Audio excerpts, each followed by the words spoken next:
Hello, hello, hello. Who here actually enjoys poetry? Alright, cool, awesome, thank you for the guy, one guy clapping. Alright. So I actually have a book coming out in April. Collection of poetry. It's my first book, thank you very much.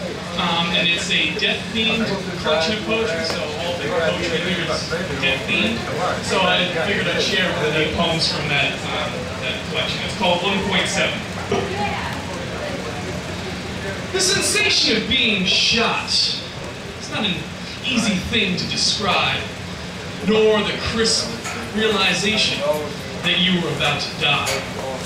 No longer cause for concern those latter things I had in mind.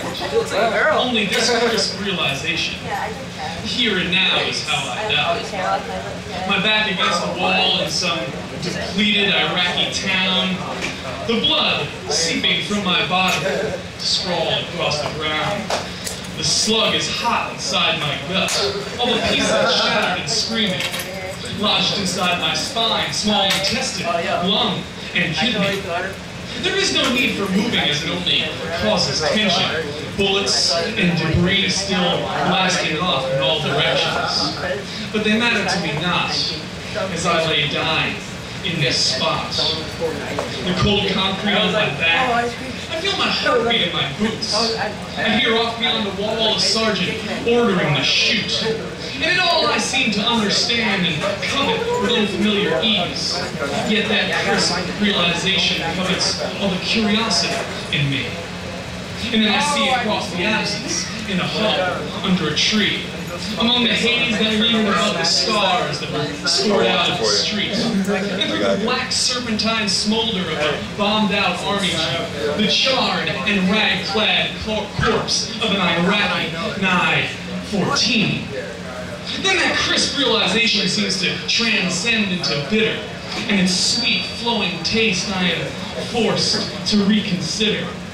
For who am I amid a world quite tamed by man or beast, who upon the slightest proclivity of a whim may conduct a thing to cease? For in that moment I lay dying, so too were hundreds more. Trees, insects, stones arose, cells, and distant stars. Metaphorically, physically, mentally, emotionally, the ultimate integer of greed, mistake, or infidelity.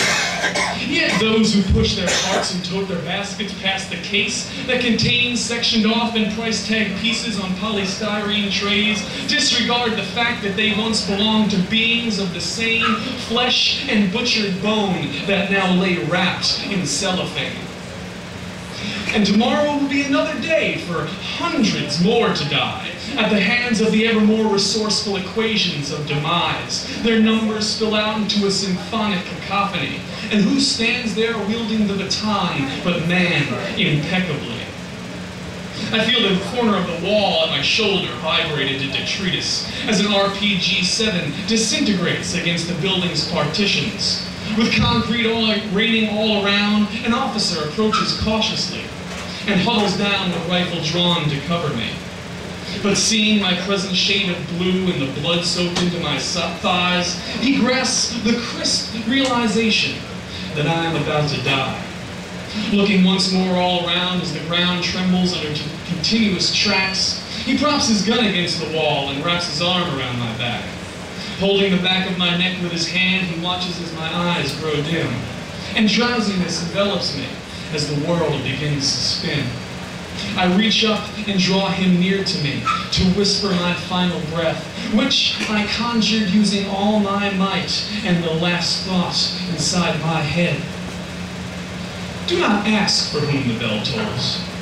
It tolls for thee, and crown thy good with brotherhood from sea to shining sea.